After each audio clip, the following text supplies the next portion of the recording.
பயங்கரவாதம்னு முதல்ல சொல்லப்பட்டாலும் நீங்க சொன்ன மாதிரி புலிகள் மீது வந்து ஒரு அத்துமீறிய நடவடிக்கை ஈடுபட்டாங்கன்னு எந்த குற்றச்சாட்டும் கிடையாது.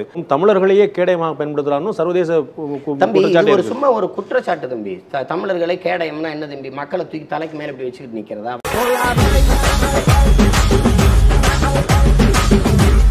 மது பிரச்சனையை முன்வைக்கிறீங்க. சீமை மதுவுகளுக்கெல்லாம் வந்து முழுமையான தடை அப்படின்னு சொல்லி முன்னிறுத்துறீங்க. சீமை மதுக்கு தடைன்னு சொல்லும் போதே தென்னம்பால் பனம்பால் இதெல்லாம் வந்து விற்கப்படும் சொல்லி சொல்றீங்க. கல்லு மது, பீரு, பிராண்டி, விஸ்கி, இந்த ரம், ஜின் எல்லாம் என்ன புனித நீரா, தீர்த்தமா? அது மது இல்லையா? பனம்பால் தென்னம்பால்ங்கிறது மூலிகை சாறு. அவ குடிச்சு செத்தவன் சொத்தம்பட்டை வித்தவன் 2 பேரை காட்டுங்க மூடிடுறேன். அப்புறம் ஏன் 3 கிலோமீட்டர் தள்ளி வைக்கிறீங்க? பனம்பாலும் தென்னம்பாலும் மது கிடையாது, உணவு தான் அப்படின்னு சொன்னா அது ஏன் ஊருக்கு வெளியே 3 கிலோமீட்டர் தள்ளி ஏன் சொல்றீங்க? தம்பி வேண்டூர்ல வச்சீங்கன்னா ஊருக்குள்ளே வச்சு கூட நான் விற்கிறேன், எனக்கு ஒண்ணும் இல்ல.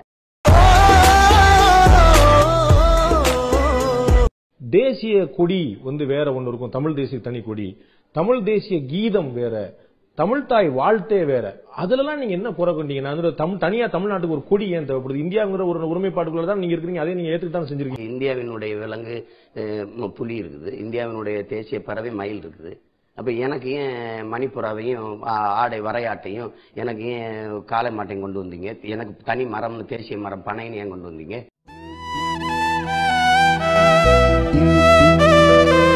அது மாதிரி தமிழ் தாய் வாழ்த்து நீங்க மாத்திரை பத்தி சொன்னீங்க. தமிழ் தாய் வாழ்த்துல என்ன குறை கண்டீங்க? திராவிடன் ஒரு வார்த்தை இருந்தது, ஒரு குற்றமாய் போச்சா? திராவிட மானத்தமிழர் என் நாட்டுல என்ன திராவிட நல் திருநாடு வேண்டி கிடக்கு?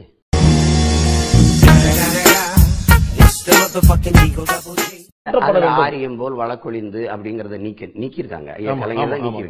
திராவிட நல் திருநாடுன்னு வருது. இது திராவிட நாடு இல்ல, தூய தமிழர் நாடு. அதனால அதை எடுக்கிறேன். இது தமிழர் நல் நாடுனால நான் எங்கள் திருநாட்டில் எங்கள் நல்ல ஆட்சின்னு எங்க பாட்டம் பாடுறேன். அதுல திராவிட எங்க இருந்து வருது? திராவிடம் வந்து ஒரு வார்த்தை மட்டும் மாத்திரம் திராவிட நல் திருநாடு தமிழர் நல் திருநாடு. அவர் தான் என்ன கேட்டாரு, தமிழ் தாய் வாழ்த்துல வர திராவிடத்தை என்ன பண்ணுவாங்க? நான் வந்தா மாத்திருவேன், மாத்துறேன்.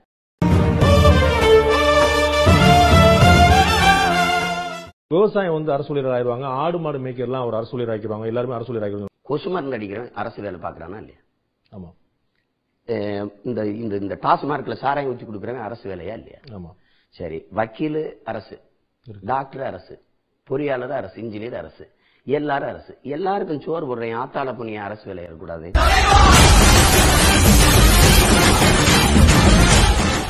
இப்ப இன்னைக்கு இந்த 2 கட்சிகளுடைய பெருந்தலைவர்கள் வந்து தங்களுடைய பிரச்சாரத்தை தீவிரப்படுத்தின பிறகு உங்களை போன்ற மாற்று சிந்தனை கொண்டவர்களுக்கு ஒரு பின்னடைவா நீங்க பாக்குறீங்களா? ஒரு பின்னடைவும் இல்ல. என்ன அவங்க பிரச்சாரத்தை அவர்களுக்கு கூடக்கூடிய கூட்டம் ஜெயலலிதாவுக்கோ ஸ்டாலினுக்கோ கூட்டாங்களா? கூடுதா?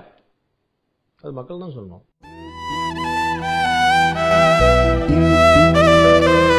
பாமக உங்களோட கூடுதலான அரசியல் அனுபவம் பெற்று உங்களை போலே மாற்றம் முன்வைக்கும் போது அவர்களுக்கான அரசு அனுபவம் கூட இருக்கும்போது அது உங்களோட அதிகமா இருக்கும் நீங்க நினைக்கலையா?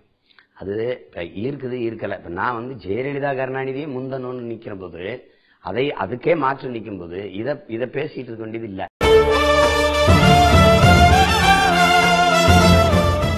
இப்ப எங்க ஐயா வந்து மது ஒழிக்கணும் என்ன கூட்டணி போனார்ல கலைஞர் ஐயாவோட, ஜெயலலிதா அம்மையோட. மதுவை மூடினீங்கன்னா அவங்களோட கூட்டணி வரேன்னு ஏன் சொல்லல? அவர் தொடர்ந்து வலியுறுத்திட்டு வந்தாரு. வலியுறுத்தினாங்க.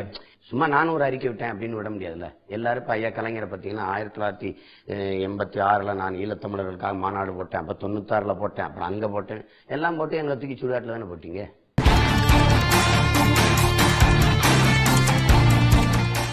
என்னுடைய கேள்வி எளிமையானது. யார் ஆளணும் யார் ஆளக்கூடாது என்பதை சீமான் தான் தீர்மானிப்பாரா? யார் தமிழர் யார் தமிழர் இல்லை என்பதை சீமான் தான் தீர்மானிப்பாரா? இப்ப வேற யார் தீர்மானிக்கணும்னு சொல்லுங்க, அவர்கிட்ட கொடுப்போம். இந்த நாட்டு மக்கள். இப்ப நீங்கள் ஒரு பிரதிநிதி, நான் என்ன கேக்குறேன், நீங்கள் ஒரு மக்கள் பிரதிநிதி. நீங்க என்ன கேக்குறீங்க? நீங்க ஏன் ஹைட்ரோ கார்பனுக்காக இதை யார் சொல்வதற்கு சீமான்னா, இதுக்கு ஏன் சீமான் போராடுகிறார், அதுக்கு ஏன் சீமான் போராடுகிறார் அப்படின்னு நீங்க யாருமே கேட்கல.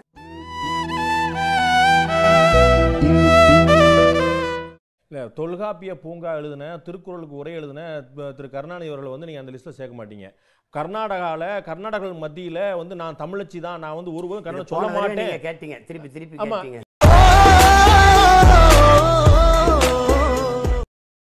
தமிழரா சொல்லக்கூடிய திரு அன்புமணி ராமதாஸ் சொல்றார், அவர் நாங்க வரக்கூடாதுன்னு சொல்லி சொல்ல வந்தா நாங்க எதிர்கொள்வோம் சொல்லி சொல்றாரு.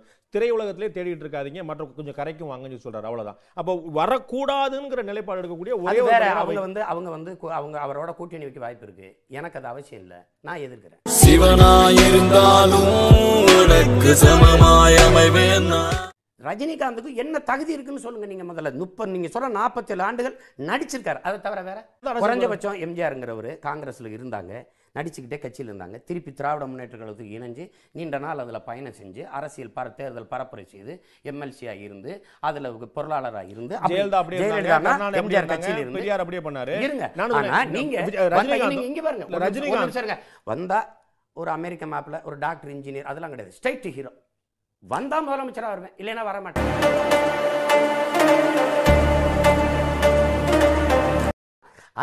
நான் போருக்கு தயாரா இருக்கிறேன்னு சொல்லி சொல்றவர் அஞ்சலையா?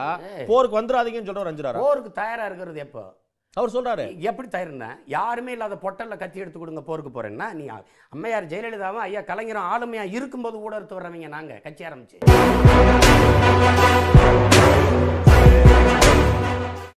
நீங்க நல்லா கவனிங்க, பயப்படுறது யாரு? பயப்படுறது யாரு? நீங்க மராட்டியர். ஏன் மண்ணில் வந்து ஏன் நான் பச்சை தமிழன்றீங்க?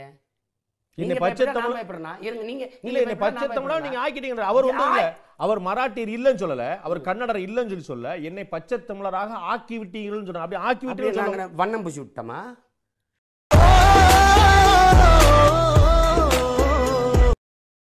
அவருக்கு இருக்கக்கூடிய வரவேற்பும் கடுமையா எதிர்க்கக்கூடிய உங்களுக்கு இருக்கக்கூடிய வரவேற்பு எப்படி இருக்கு? நீங்கள் வந்து சுத்தமான தமிழ் இனம் பேசுறீங்க, சுத்தமான தமிழர்களுக்காக பேசுறீங்க, ஆனா உங்களுக்கான அரசியல் ஏற்பு எப்படி இருக்கு அதான் பார்க்கணும். நம்ம இந்த மக்கள் இப்படிப்பட்ட சிந்தனை கொண்டவர்களா இருந்தாங்கன்னா நீங்க சொல்ற வார்த்தை எல்லாருமே வைப்பாங்க. எல்லாரும் ஏற்கிறதுனாலே ஒரு தவறு சரியாயிராது தம்பி.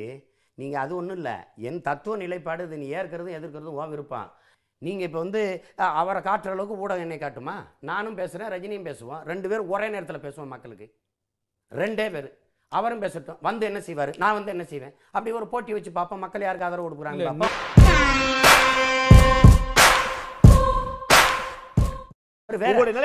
தமிழ் மக்கள் எடுக்கலையே, தமிழ் எடுக்கலையே, உங்களுடைய கருத்தை ஏற்கலையே.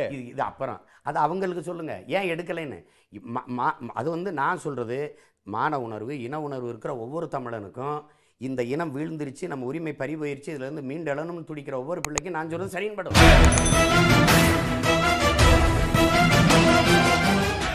தர்மம் தாங்க ஜெயிக்கும், நியாயம் தாங்க ஜெயிக்கும், ஆனால் கொஞ்சம் லேட்டாக ஜெயிக்கும். அங்கே ஒருத்தன் வருவான் பாருங்க, புழுக்கம் ஏற்பட்டால் மழை பெய்கிற மாதிரி ரொம்ப நெருக்கடி ஏற்பட்டால் இந்த தகுதியான மனிதர்கள் ஆட்டோமேட்டிக்காக உள்ள கொண்டாந்து சேர்த்துரும். அங்கே ஒருத்தன் கிளம்பி வருவான், அடிபட்டு நொந்து நூலாகி அவன் லீடராக மாறுவான். இயற்கையானது, ஒன்றும் பண்ண முடியாது. அவனுக்கு கீழே நடக்கும் பாருங்க ஒரு சர்க்கார்.